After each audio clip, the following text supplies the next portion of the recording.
Welcome to Digital Dreaming Off the Ground podcast. It is a beautiful Tuesday to be a 49ers fan. As you already know, I was going to go there. And essentially just wanted to kind of give a kind of brief rundown of what happened, obviously, over the weekend. Obviously, the 49ers won their match against Seattle 28-16. Brock Purdy threw a career high 368 passing yards, two touchdowns, one pick. Very, very, very good physical matchup, for the 49ers because Seahawks basically practiced tackling his face. And what we saw, obviously, was there was just a lot of production all around. I believe all four kind of major playmakers, Ayuk, McCaffrey, Debo, and Kittle, right? They all basically, produce, at least a touchdown over 100 yards, rushing or receiving. So ultimately now, moving forward, looking forward, for the 49ers, right? Play a matchup against the Cardinals coming Sunday, and then obviously on Monday night against Baltimore at Levi's, the last home game of this year. Obviously the Rams' last home game of the season, but that'll be in January. So the actual last home game of 2023 will be that Baltimore Ravens game. Huge matchup, and yours truly might be at that game. Other kind of quick and dirty headlines around the league. Obviously, the Bills beat the Chiefs. The Kadarius Toney lining offsides. That was one of the most boneheaded plays I've ever seen, as I'm sure many of you have ever seen if you ever played or you watch. If you play receiver, you're pretty much your coach tells you, to kind of stay off the ball or make sure you're on the ball, but make sure you are off right as much as you need to be, and not in front of it, and make sure you confirm with the referee, to just no, hey, either I'm on or off. So obviously Patrick Mahomes, and the Chiefs were basically complaining about the referees, negating that play, that would have obviously given the win. Obviously, was arguably the play of the year. But I mean, ultimately, it's part of the game. I think from my perspective, my coach, in college, JUCO basically said, and I'm sure many of our coaches said, if he ever catches you a wide receiver offsides, he will always go ape shit. And so I'm sure many of us have been told that either in high school, college, or what have you, or JUCO, right? That you basically if you're offsides, if you're a receiver, there's no excuse to ever be offsides, right? So obviously, I think Kadarius Toney is a young receiver. I think he was just prepping for the play, and he was really excited to jump and kind of get things in motion. But that's pretty much the way the cookie crumbles. Other news, obviously, from this past week's NFL action, Cowboys over Eagles. I mean, holy fuck, great game! Shout out to all my Cowboys fans out there. Congratulations on winning. A humongous statement game for the Dallas Cowboys. Obviously, the last 7 games, their strength of schedule had much to be desired. But I feel like this game really kind of put the rubber stamp on, the legitimacy of the Dallas Cowboys as playoff contenders, right? I think now, obviously, the question for MVP race, I think Dak Prescott has a slight edge over Brock Purdy because of the events this past week. I think Dak is probably my personal choice for MVP, as I'm sure many of the MVP voters would go for. But that can definitely change over the course of the next 5 weeks. Next 5 games. Sorry, 5 games, 4 games, 4 games. I apologize. Next 4 weeks. Based on how the 49ers perform and how the Cowboys perform over the next 4 games, I think it's going to be either Brock or Dak at the end of the season. Either way, I won't be, disappointed. And I think ultimately, I think the Cowboys, their secondary played great. Stephon Gilmore had a great game. I believe it was 2 turnovers. I'm not sure from by him alone, and then obviously, around the board, Malik Hooker, right? I mean, the first that forced that turnover. Bland played great.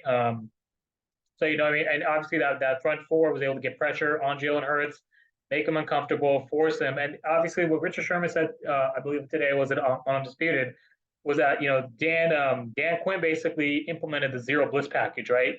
The zero blitz basically meant that or zero pressure rather. I think that's what it's called, zero pressure.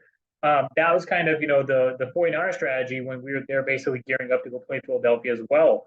And so I think now moving forward, what we have is a situation where San Francisco and Dallas, are basically neck and neck, for that 1 and 2 spot. Whoever wins, especially if Dallas wins, somehow gets the 1 seed, they're going to be a very, very tough out. And I mean, they could potentially win the conference if they end up somehow getting the 1 seed because that 15-game home streak is not a fluke. That's one thing Sunday showed me. Outside of all the kind of noise about Dallas and Dak and not be able to form big games, big moments. I mean that game proved that the last 14 home games that they've won was not a fluke. And Dallas is a very dangerous team at home if they end up somehow securing that one seed. So we definitely have to look out for them. Outside of that, outside other headlines, obviously Browns beat the Jaguars. That was a pretty good game. The Ravens. The Talon Wallace, or Keelan Wallace, right? The 76-yard punt return touchdown in overtime. Over the Rams, 30 to give the Ravens the win, 37-31. That was also a pretty, not pretty. That is a phenomenal play from a great special teams player. Special teams wins games, right? As we all say. So I think now for the Rams, as well as not for the Rams, sorry, for the Ravens, as well as the Dolphins, who ended up losing yesterday on Monday Night Football against the Titans. I think there's definitely going to be a lot more there's a lot more football to be playing. We're going to find out a lot more about these two teams over the next coming weeks. Baltimore plays San Francisco. Miami has to play Dallas. Miami has the fortune of not having to go travel to Jerry World to go play Dallas, but obviously, the Baltimore Ravens have to come to Levi Stadium. So I'm looking forward to seeing how those shape out. And obviously, the New York Giants being the Green Bay Packers, the Philadelphia Eagles have to play the New York Giants twice, and Tommy DeVito, right? I mean, there's a lot to be said over there about Tommy. There's a lot of great things that the Giants are basically showing us right now, having won 3 consecutive games. Obviously, the competition as well needs to be considered, but if they keep this roll up, I mean, I'm pretty confident the Eagles will not split those games over the Giants. The Eagles will not sweep the Giants. Rather, I think that'll definitely be a split. And moving forward, I think looking forward, right? I think for the AFC, like I said on the last podcast with my co-host Cortez, I believe it's the Baltimore Ravens as well as the Miami Dolphins and the Kansas City Chiefs and the Buffalo Bills, potentially Cincinnati Bengals with this resurgence with Jake Browning, right, winning over the Colts 34-14 over the weekend. I mean, it's incredible to see Folsom High. I'm here in Sac, right? Sacramento Kings, baby, right? Seeing a Folsom High product, basically go out and show how well he can perform on the biggest stage at the highest level. So all things considered and all things said, I'm looking forward to seeing, how these last 4 weeks of the regular season shape out before January, because we're going to learn a lot about a lot of the teams who are either playoff contenders or who are not playoff contenders. Who's really going to kind of, come out on top of that one seed? That one seed is crucial, I believe, for the 49ers, because if they don't get the one seed, then they have to travel. They have also proven to be a very good road team. That I'm not going to say that they have not been, but they've lost two of the 3 losses have been on the road. But I mean, obviously, that one loss against the Browns could have gone either way. If Jake Moody, made the kick at the end, we just talked about 1-1, so it wouldn't really matter. I just the 49ers need to prioritize health over anything else. But I don't want them to sacrifice not to compete. I want them not to sacrifice competing in order to kind of get that one seed. I think last but most certainly not least, right? I mean, we already talked about the NFL MVP awards, all that good stuff, but I mean, I think now, I think one thing that we've seen, and I think kind of with the MVP discussion and kind of what we're talking about with the 49ers, Brock Purdy and his recovery and his arm strength. I mean, I was watching the SF Niners podcast today. Obviously, he doesn't need me. He doesn't need me shout him out. He's over 88,000 subscribers, but I was watching him today talk about it, and he's obviously and he's in close contact with Brock Purdy's QB coach, his throwing coach, and essentially Brock Purdy's UCL surgery. He said that this morning he believes it was a blessing in disguise, right? Because he thinks Brock Purdy's arm has gained a lot more strength, and Brock Purdy was on KNBR. You guys are going to the KNBR podcast channel to hear the full interview with Brock and Murph and Mac. He felt that Brock Purdy himself has felt that the surgery has definitely helped him progress. It has helped him progress leaps and bounds prior to the surgery. He said we work with Nick. He talked to Nick Mullins, and Nick Mullins kind of told him what to expect first couple of months of recovery. The arm strength is going to feel a little funny. That the arm strength is not going to fully be there. But yeah, Brock Purdy's arm strength. I mean, as we've seen the last couple of weeks, as opposed to week 1 through 4, and now we're seeing Brock Purdy basically get a lot stronger in both the deep ball games, the deep passes, right? I believe, if I'm not mistaken, the SF Niners, he basically said Brock Purdy has 9 touchdowns on deep throws, on 20+ yards or more, and that leads the league, if I'm not mistaken. If it does lead the league, it's definitely top 5. Patrick Mahomes only had 2 last year. So these are air yards, mind you. These are not yards after catch, right? So Brock Purdy, obviously, we've seen his arm strength, we've seen his maturity, we've seen we've seen a progression in Brock Purdy And I think looking fast forward this week, the Niners going to Arizona. I mean, I'm looking forward to the Niners, putting a beat down. They should really impose their will on Arizona. Granted, divisional games are tough. They just came off a pretty hard fought battle against Seattle. Could have went their way, had there not been so many miscues. But I mean, they need to prioritize health over anything else. But I mean, I do hope that they are able to, impose their will and basically come out on top with a convincing, resounding win. I also hope the Niners can win out. Obviously, the Baltimore Ravens game is going to be tremendous. The Commanders game as well, and the Rams game, another divisional game to close out the season. They do have to go on the road twice, obviously this week, and then obviously in 2 weeks against the Commanders. They have to play the last two other games at home. The Ravens, obviously, on Monday Night Football, like I mentioned earlier, and then the Rams, I believe, on January 7th before the playoffs start.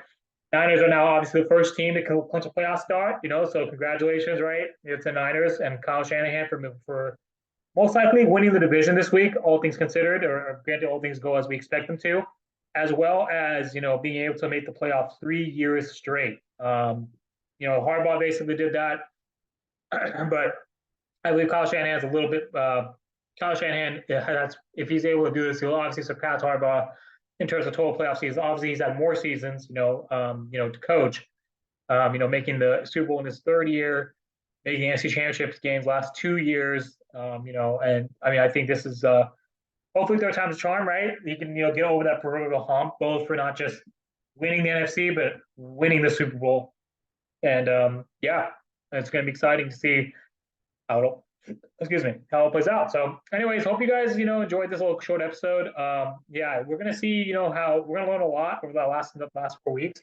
But if this season had this month shows everything, we're starting to see who the real contenders are and who the pretenders are. The Dolphins losing to the Titans on Monday Night Football, that says a lot, even though it was a close game, because they did have a 26-14 lead or 26-13 lead, I want to say 27-13, whatever it was, the fourth quarter. So they should have won that game. They did not. And that's a testament to coaching and that's a testament to will. And actually, my co-host Will most not joining. So actually, now you guys are my takes. Let me let my boy in.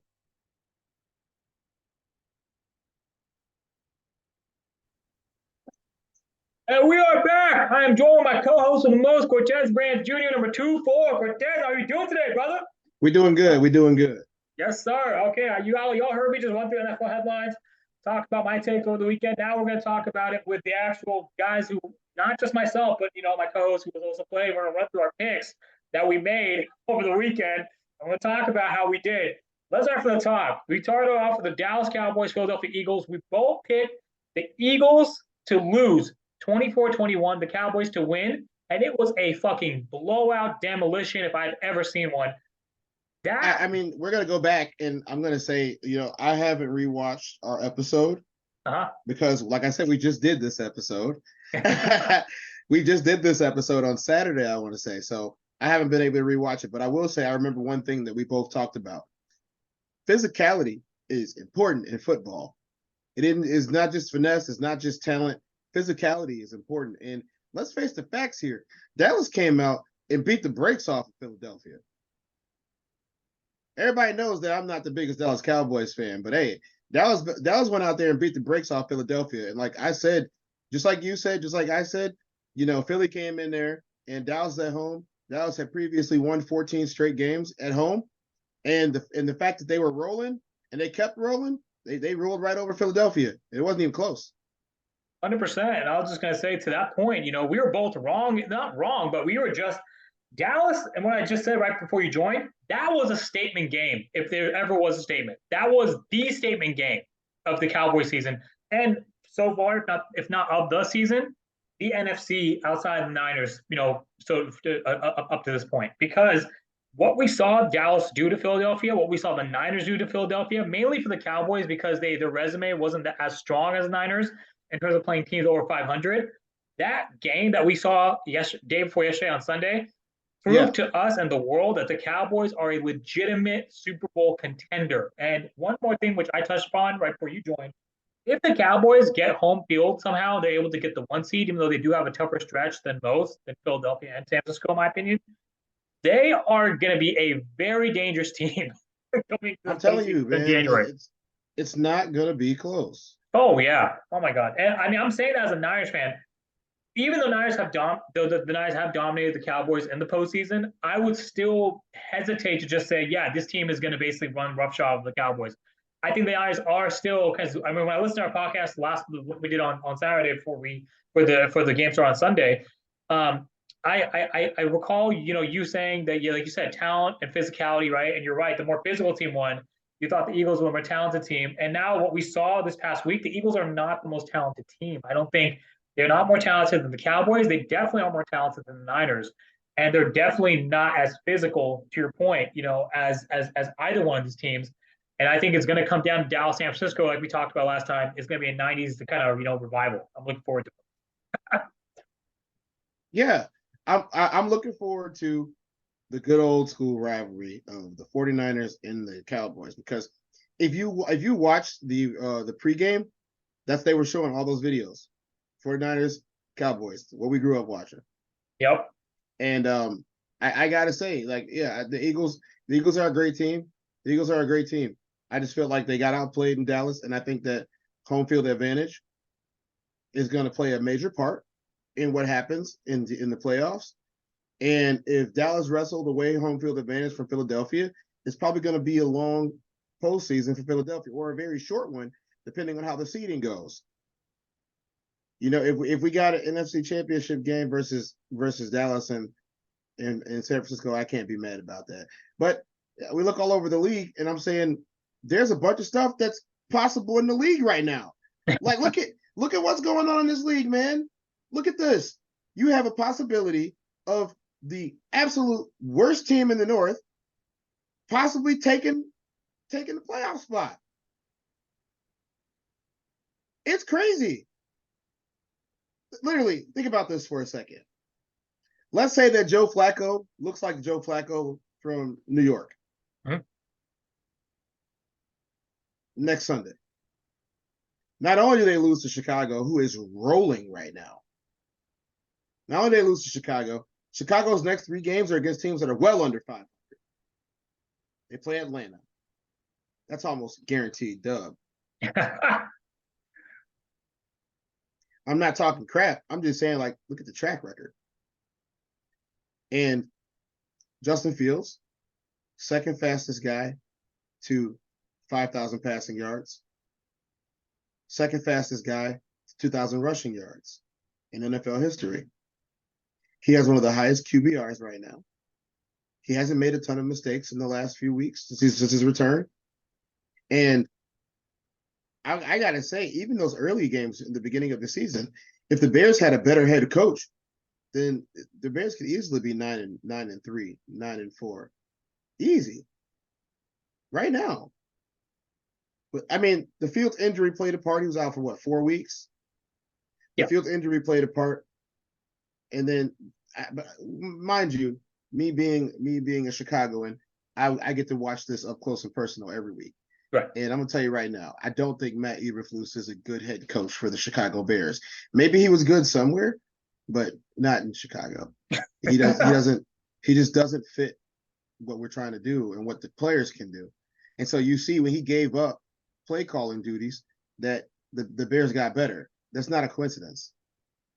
Like Matt Nagy, right? Matt Nagy kind of going to, KC after, Eric Bieniemy, left. You kind of go somewhere where your skills work. Well, I mean, I also think go somewhere where you actually fit your role. Some coaches, some men are not leaders of men and great head coaches, but are phenomenal coordinators. So, case in point, yeah, Josh McDaniels, right? Yeah, yeah. Perfect way to put that out there. Right, and perfect. Yeah, no, go ahead. Sorry.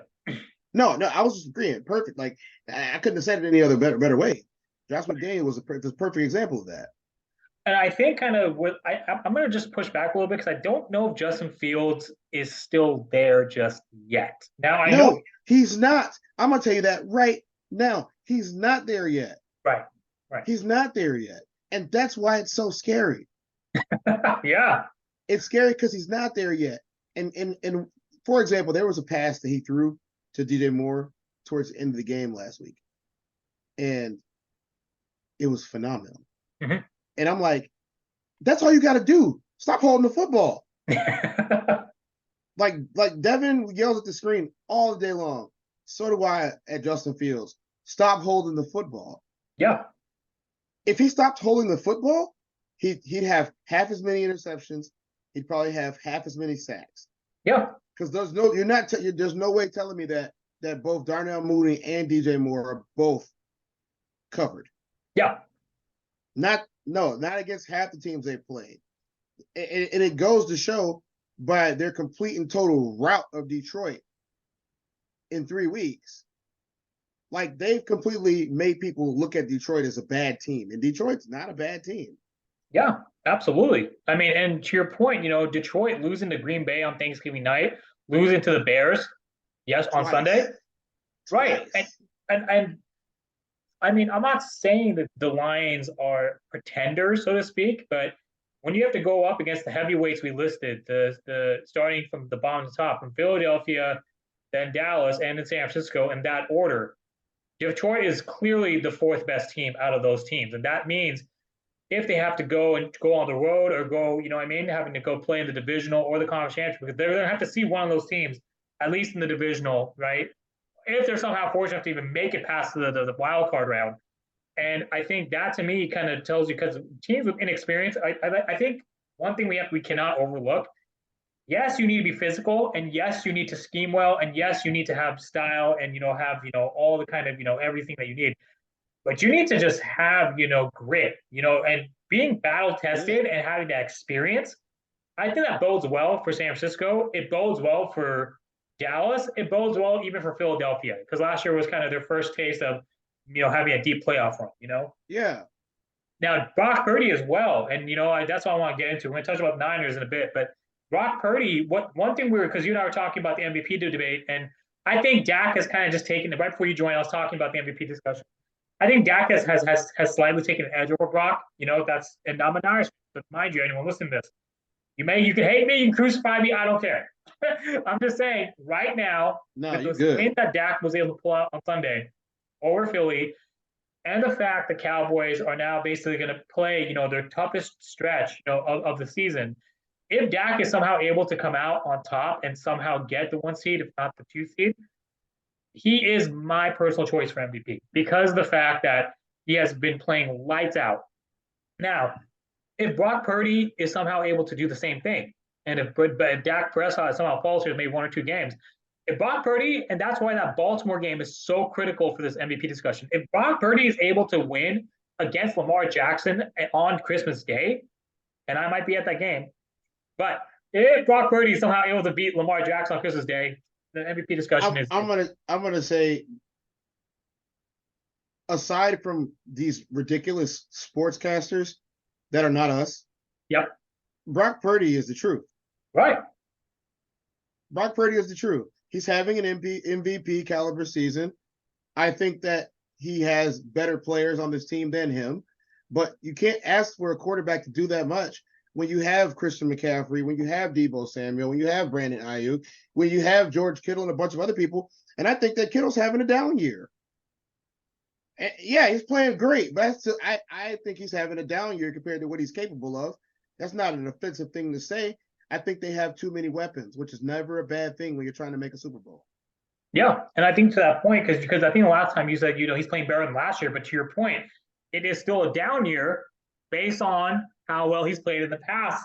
We saw him have 1,000 yards and whatever have you, and he might still somehow. There's still 4 games left. That's my point.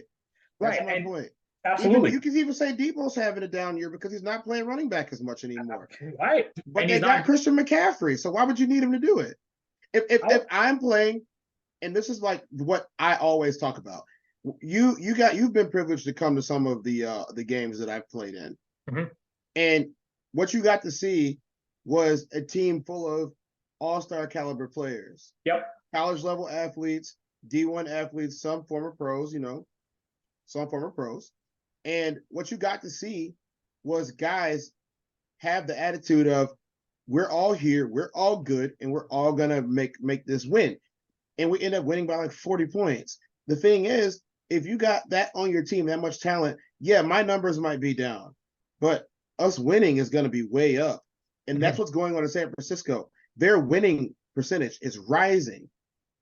Their ability to take the, if you talk Vegas, their numbers when it comes to over under, they're overwhelmingly the favorites in almost every game they're playing in now.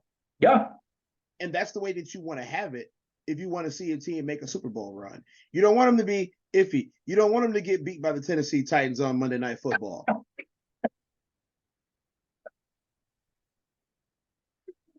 I was about to get there, but no, you're kind of fast forward. But before we move on, I want to say one more thing to that point, because that is I want to underscore what you just said about the offensive all-star talent of the 49ers. I want to underscore what you just said about characteristics and what is the makeup of a Super Bowl team. Okay.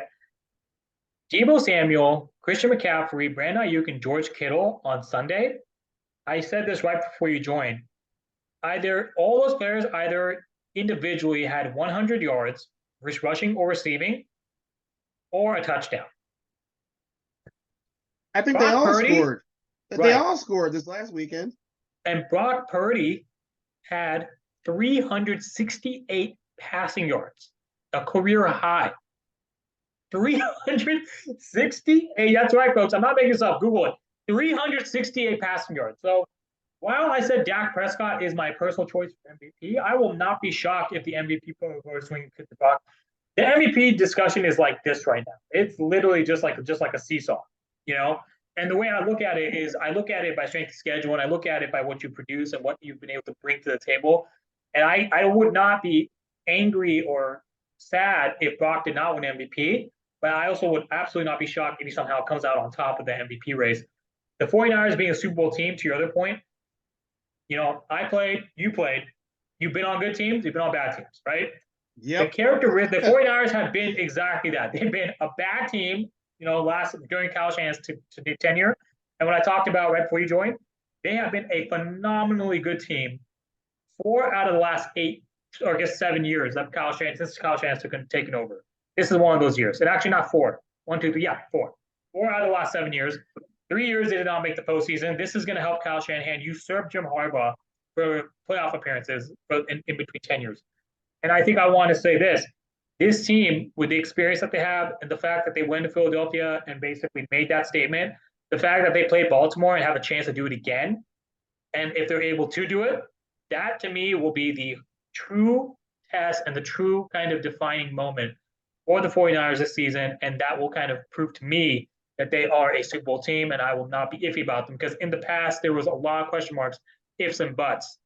Last year, Brock Purdy came in as a rookie. Yeah, he played great, but he was full of rookie. Okay. If Brock doesn't get hurt, they might win the Super Bowl. And then another thing before the injury, Jimmy Garoppolo was our question mark. Trey Lance was a question mark. But Brock came in, but a rookie. No rookie has ever won a Super Bowl. Of course, he's not going to win the Super Bowl. Of course, he's not going to make it. No. Yeah. And I think had he would have had the opportunity to play in it, they would have won it. And that's just my like, you know, I'm a huge Deebo Samuel and Christian McCaffrey fan. I like them both. I always did. You know what I mean? I liked Christian McCaffrey when he was with Carolina, and I like Deebo since Deebo got here. Yeah. You know, and that's something that I can't hide. I'm always talking to you about Deebo Samuel all the time. Yes, sir. You know? 19, baby. I might have that jersey coming, maybe. Hey, we can talk off the chat about that. I can help you out. So you know, but you know, you're right. I think those two, and what you kept saying about toughness, you know, you haven't played running back, me being a special teamer. I was talking about this right before you joined, upfield tackling, and we're going to talk about special teams in a bit. But Deebo, Christian, Kittle, Ayuk, these are battle-tested veterans. These are not rookies, folks. Brock Purdy is a second-year player playing like he's been in the league for a decade. He commands that offense, and they all respect him. 100%, and that's all he needs to do, but he's doing more than that. I mean, yes, he's managing it to a degree, but he has 9 touchdowns on the year from 20-plus yard throws, 20-plus air yard throws, not yards after catch. Did you see the throw to Deebo Samuel?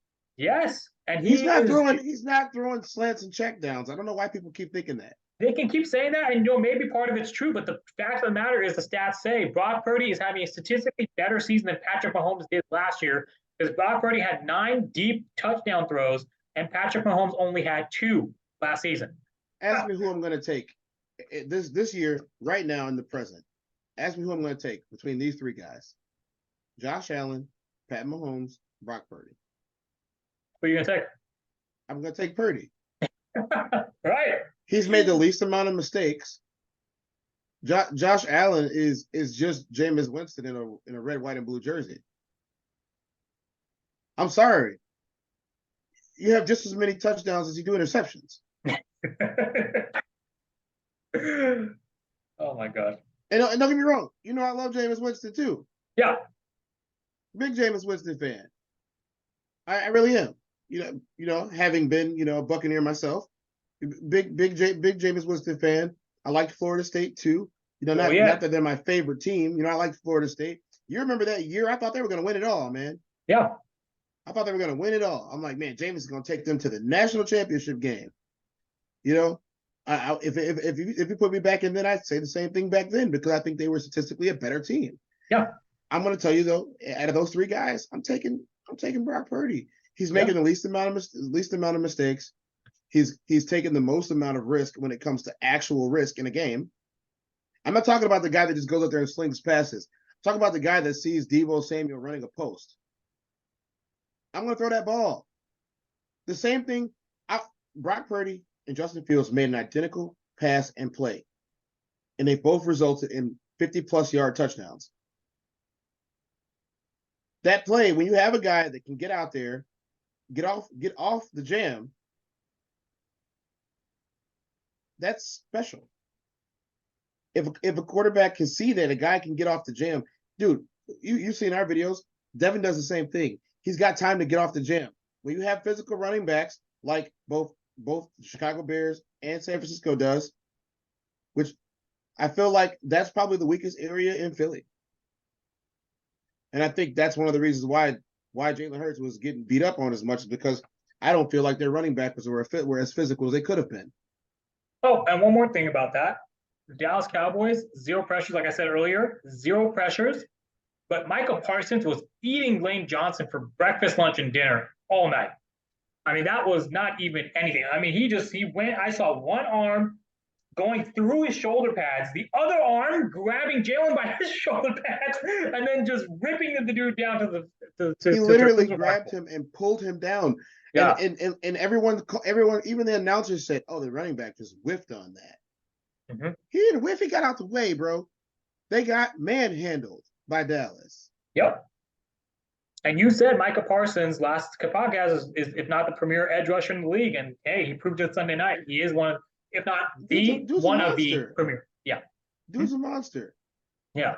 Fucking. I would stand in front of him, but then again, I stand in front of everyone. It doesn't mean nothing. You have to run me over. You know what I mean? Like, but by the time you run me over, I've either tripped you up, taken out your midsection, or pissed you off enough to where you didn't have time to get to my really fast, speedy quarterback. Or the guy with the cannon arm that's just going to launch it. Right now, I haven't had this much fun watching the NFL in years. Yeah. I'm having a good time for multiple reasons. Mm-hmm. Reason number one, a lot of guys are getting an opportunity to show what they got. And I hate to say it this way because this is the worst way for this to happen. I do not want all those guys to get injured the way they've been getting injured this year. But their injuries have opened the door so we can see other guys play football who came to play football. And it is shown. With the exception of Dobbs' fall off in Minnesota, as you're well aware, Dobbs has gotten benched. But can we give a small 2-second acknowledgement for not the quarterback play in Cleveland? Sorry, Joe. But I made this statement earlier in a message group. If a team can continually win games and have 4 different starting quarterbacks, it's not the quarterback. Absolutely. It's not the quarterback. It's the team. Yep. That team needs to get credit. Even you, Kareem. Even you. Kareem, baby. Kareem's back. Kareem's back in Cleveland. He's been playing good. He's got 6 touchdowns in his last 4 games. Yes, sir. He's great. He's unstoppable with short yardage. Like he hasn't been the guy that's been able to get to the edge, but hey, we get old, man. Running backs get old fast because like I said, We take lots of hits. We block a lot. Sometimes we get hit more than our quarterbacks. I know I do. I've gotten hit more than all my quarterbacks because I make sure they don't get touched. But the thing is, when it all comes down to it, he's still doing his job. He's been unstoppable with short yardage. He's gotten six short yardage touchdowns. Kareem Hunt's doing his job. His job isn't to rush for 200 yards. His job is to get first downs, protect the quarterback, and score points in short yardage, which is exactly what he did. Justin Herbert, rest in peace to your season. Hope you get better, man. Joe Yes, Burrow, sir. rest in peace to your season. Hope you get better, man. Yeah, well, soon, baby. It is what it is. Let's kind of See you fast forward. next You year. touched upon Josh Allen and Patrick Mahomes. That game, that finish with Kadarius Toney lining up offsides. Before you joined, I was talking about what my JUCO coach, who's now coaching for the Ravens, Keith Williams, say. He told us in the film room, if I see one of you motherfuckers lining up offsides, I will go apeshit as a wide receivers coach. I'm lucky enough to have been on the other side of the field when you got to line up. Oh, yeah, exactly. And watch. Yeah. I'm going to ask you, has there ever been a time that you've lined up at receiver and you did not check with the line judge? Absolutely not. That's what I was saying right before you joined. He was on the left side of the field. If you're looking in the offensive direction, he's on the left side of the play. But he's looking to the right side towards the ball. That's cool. I know you don't. Do you know that you don't know the snap count? That's number one. Number two, you don't know the cadence. Number three, you didn't even bother checking with the line judge.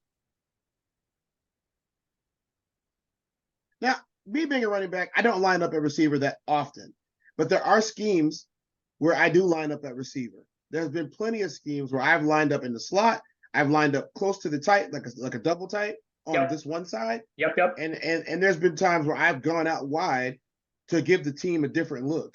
Absolutely. And the first thing that I do is always. That is not debate. Is not negotiable. And 9 times out of 10, it's a this. Right. More than this, it's a this. This. That's it. If you get a this, then you can go. You know what I mean? You give me the thumbs up. Line's good. If it's in a loud stadium, I can't hear nothing. Right. All I hear is sometimes the mic in my helmet, if I got one. If I'm not mic'd, then I don't have that. I just know snap count, cadence, where I'm supposed to be at, and what I'm supposed to do. Check with the line judge. Make sure my feet are right.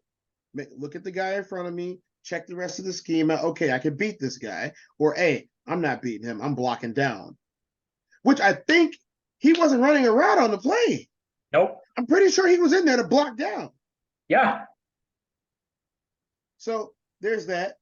There's the fact that Pat Mahomes, hey, I appreciate the apology, but you came off like a real jerk.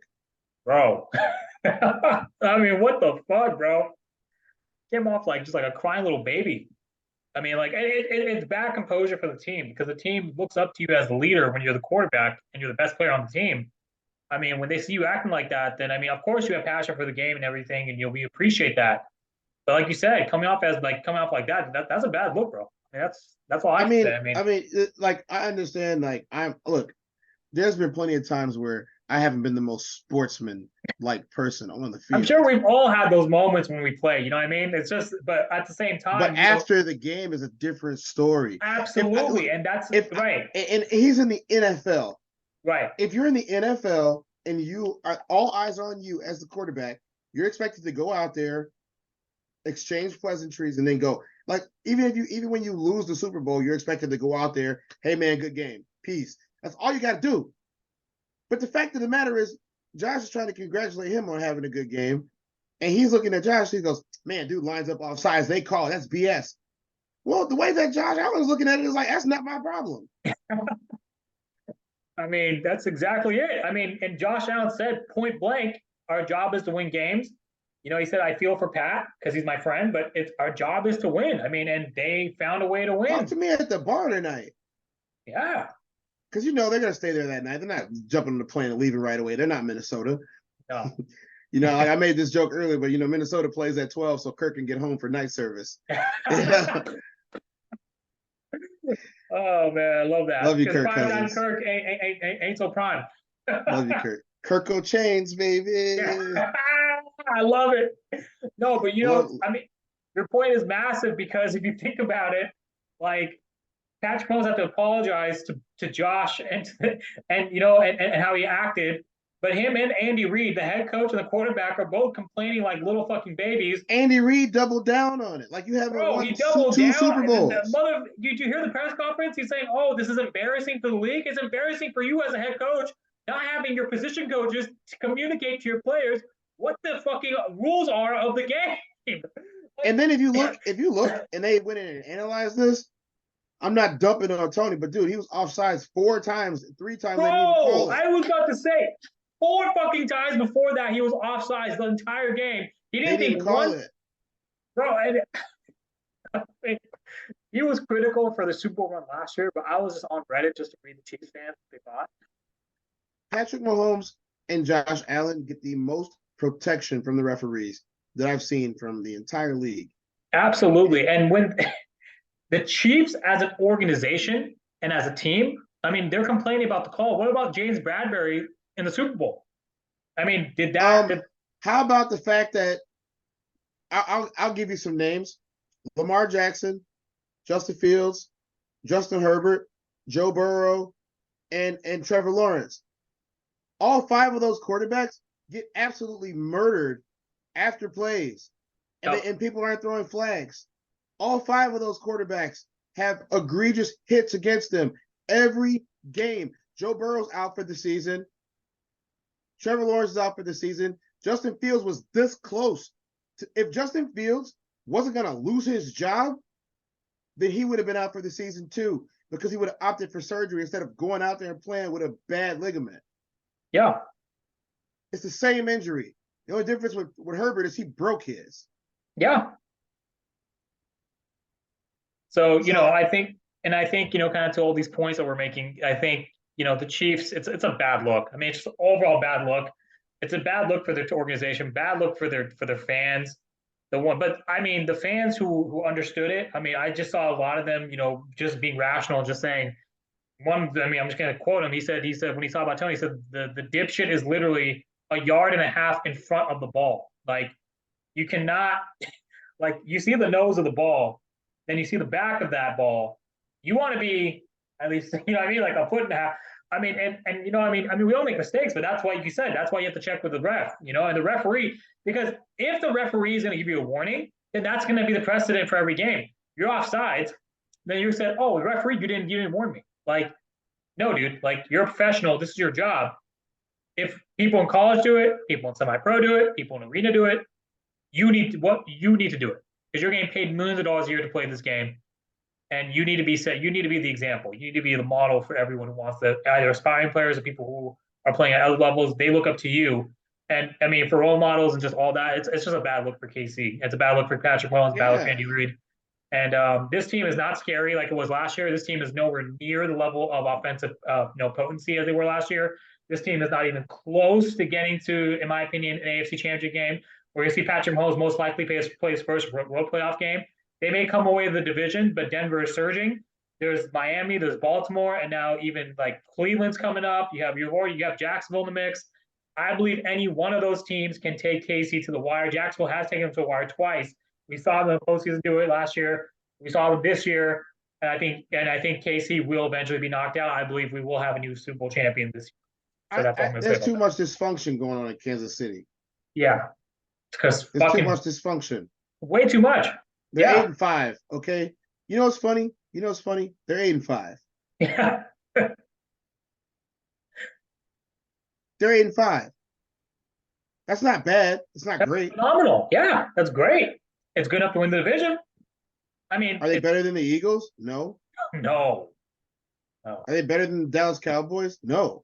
No. No way. Are they better than the 49ers? No. I don't think they're better than Baltimore. Oh, absolutely not. No. I don't think they're better than Baltimore. Have you seen the way Lamar Jackson's been playing? Fantastic. That's why I'm excited, because if I'm going to go to that game, I'm going to see him play for the first time, baby. And like I said before, Geno Smith got injured in this last game, which I was hoping that Geno Smith would have stayed healthy for that one. But they wouldn't have beat the 49ers anyway. Absolutely not. Because we saw Geno Smith play on Thanksgiving Day against 49ers and it was 31-13. So Exactly. yeah, and that was at Seattle. So actually, you mentioned Baltimore. Let's talk about Baltimore's phenomenal win with that special team punt return, 76-yard touchdown run by Tyler Wallace in overtime to lift the Baltimore Ravens over the LA Rams, 37-31. Lamar Jackson threw for 300 plus yards, 3 touchdowns and a pick. I mean, it was a sensational game all around. Since you brought it up, I'm going to ask you. Yes. Is this Aaron Donald's last year? I mean, even if it's not, it should be. Even if it's not, it really should be. He really needs to think about this because Hear me out here. Hear me out. Yeah. Let's say San Francisco makes it to the Super Bowl. Mm-hmm. Let's say they win. Mm-hmm. Aaron Donald's contract is coming up. Ooh. He's a Los Angeles guy. Mm-hmm. San Francisco is not that far. Mm-hmm. In national terms of sports and being a millionaire as an athlete, San Francisco's not that far. I don't see him let's look at the options here, okay? He's not going to go to Las Vegas. Too dysfunctional. Mm-hmm. He's not going to go to San Diego or not San Diego, but Los Angeles now. Mm-hmm. Because they're dysfunctional too. Yeah. His choices are stay with the Rams, or if I was him, I would chase one more title in San Francisco. My load would be lighter. I have more help around me. I'm not the focus of the defense anymore. And I could join a bunch of other all-stars on a team that's prime. So let's say, look, worst case scenario, let's say, like I said, let's say that somehow San Francisco finds a way to lose this year, but that's the only way they're going to lose, in my opinion. Yeah. That's just my opinion. You know what I mean? Me too. As a sports fan, mm-hmm. Not even as a San Francisco 49ers fan. It's my dad, wrong Cortez Branch. Senior. Yeah, senior is the big 49ers fan. Yes, sir. Good old alumni. Good job, Dad. But he's been talking about his 49ers all year. And I think that's where I would go if I was Donald. I mean, but to that point, though, I think Donald is leaving LA. He's probably not going to go for anywhere near a veteran minimum unless he does, to your point, want to win a championship. What else is left? Right, you're right. No, absolutely. I mean, he should consider that. But I also think the 49ers, I don't know if we have enough cap space to sign him. At the veteran minimum? Maybe, yes. And then also, I mean, what's the position need? I think mainly they have to prioritize secondary in this offseason. Now, with that said, you're right. With a veteran minimum, if they can do some restructuring, you know what's so funny about right now? Yeah. This draft is full of safeties and corners. It is. This draft is going to go down as being one of the best drafts of all time because it's full of athletes. Yeah. It's full of athletes. Yeah. You got safeties, you got corners, you got receivers, you got running backs, you got quarterbacks, you got linemen. This draft, everybody's going to be happy with this draft because there's everybody to draft. Yeah.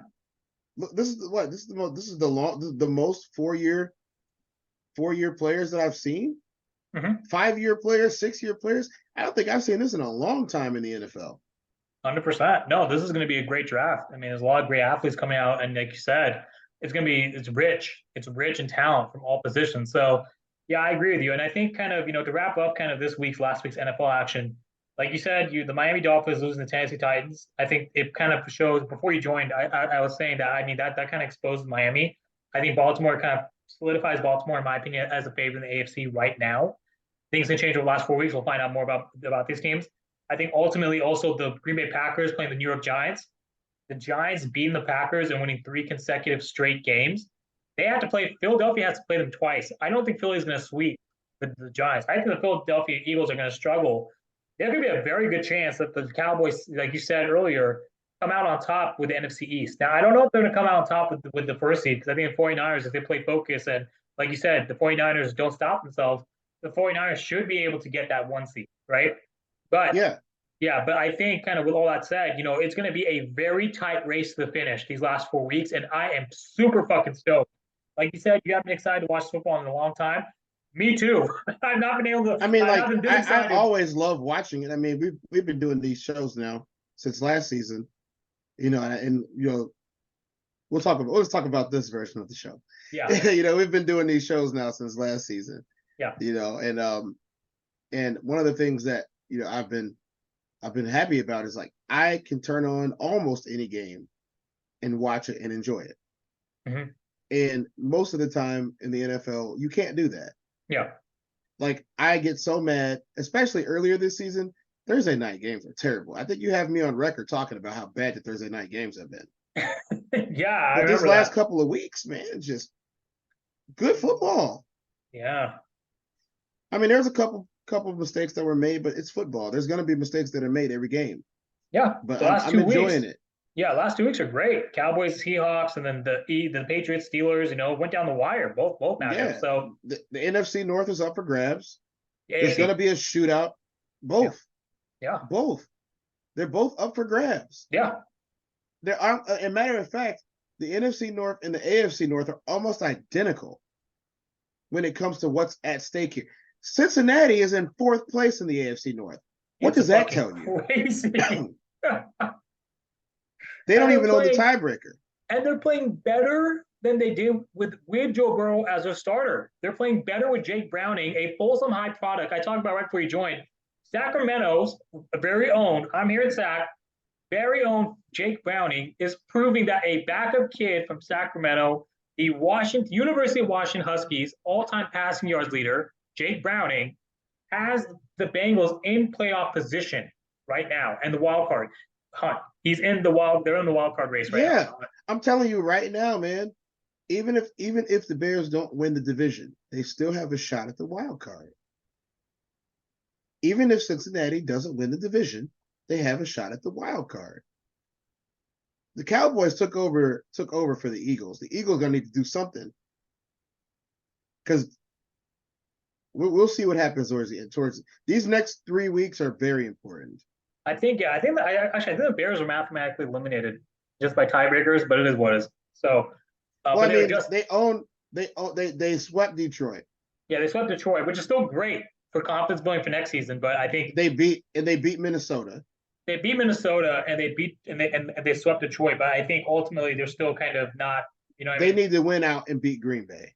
Yeah, they went out and beat Green Bay. So the I want to say with these wins, these divisional wins, it's something to build upon for next season for the Bears. Yeah, I personally don't think Chicago's going to make the playoffs. Yeah, me too. I don't think that I don't think they're going to make the playoffs, and I don't think they're going to win out. But with the strength of schedule, it's possible. Yeah. Well, I know. I think they've been eliminated from the playoff contention. That's what I'm saying. Because the other teams they lost. The other teams, because the other teams, the NFC is way too stacked this year. There's too many teams that are 7 because I believe they lost to who else did they lose to? Philadelphia. Did they play Philadelphia this year? I don't know. I don't think they did. No, I have no idea. I'm not checking, but yeah, I wanted to say if they went out and they go 9-8, good job. That's all we needed from you. Great season, much better than last year. Best season they've had in 3 years. In 3 years, yeah, or 4 years. 4. Yeah. Speaking of playoffs, the 49ers yesterday were the first team to clinch a playoff berth with their win yesterday over the Seahawks. Next week, if they beat the Cardinals, they won't be the first. I don't know if they're going to be the first. Yeah, they won't be the first team to clinch the division, though, right? Yeah, no. So next week will be the game to win the division. If they win next week, playing next week, the Cardinals at Arizona. Hey guys, I know any given Sunday, just like any given Monday night. I hate Green Bay. Everybody knows that, but any given Sunday. But I just don't think that the Cardinals have what it takes right now. No, Cardinals done.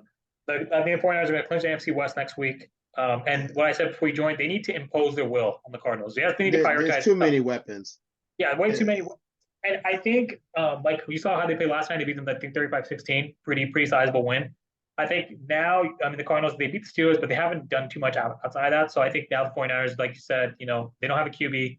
Oh, Kyle Murray's back. Sorry. Kyle Murray's back. They beat the Steelers, though. They beat the Steelers, yeah. And Kyle Murray's back, so they look a little bit better. But the 49ers should dominate them. There should not be any reason. Now, with that said, the 49ers have played 3 divisional games in the last 2 weeks. So it's going to be a little bit more difficult, to go up against another divisional opponent and impose your will. But I can see them doing it. I think one more thing to note. I just want to kind of close off this. We talked about injuries and rehab. Brock Purdy's arm strength. I was listening to the SF49ers podcast this morning. Brock Purdy's arm strength since he went down with the injury from the NFC Championship game and he had the UCL surgery. His arm strength has gradually improved every single game. It's better. He's better. Much better, right? And it's crazy to think that an injury. Right? An injury would be a blessing in disguise. You'd never hear about that, So before you close out, I gotta say one thing. I'm digging Tommy DeVito. Actually, yeah, let's close out on that. Let's talk about that game because you mentioned the Packers losing. Like I said, Tom DeVito, Giants 3 consecutive straight wins rather. They have to play the Eagles twice. This team, just like the Bears, young team, 4-8, they can build on this season, because they've had some good moments. And I think paying Danny Dimes that contract at this season was albatross and a complete, misjudgment from front office and, general management. This Giants team is one to be reckoned with. Everybody's got at least 3 losses, right? Everybody's got at least 3 losses, right? At least, yeah. I like this kind of football. And yes, I am still a Patriots fan. And if you guys know me, I have every reason to be. Am I a current fan of the product on the field? No. But I'm still going to say old school Patriots. It was crazy we're even calling it old school now, but old school Patriots. The one thing that I hated about the games is watching the game and then knowing that Tom Brady's going to throw 7 touchdowns today. Like if for example, right, if you've seen Tom Brady go against the Jets, you're like, okay, this game's going to be over by the end of the second quarter. Right now, I don't want to turn football games off because there are guys that are scoring 21 points in 4 minutes. It happened to my Bears. I know. We don't want to talk about it. It happened to us. It's happening to lots of teams to where guys have just put their foot in the ground and said, we want to play football. Screw the analytics. Let's play football. And that's what they're doing. The scrums are back. The physicality is back. Quarterbacks airing the ball out is back. And hey, I've talked a lot of crap about Dak Prescott, but you know what? He played a really good game. He played a really good game the other night. And Dallas being good is good for America. San Francisco being good is good for America. Now we can get the other big market teams back on the way on track. All I want to see is a Bears team play football that's good football. It's not about the playoffs anymore. It's about playing out. We already have 3 number 1 picks. The Bears got Carolina's picks, and they got the Steelers picks. Okay, so Chicago doesn't need to worry about draft picks. Go win some football games. Go sell some tickets. Go sell some jerseys. Go make some money.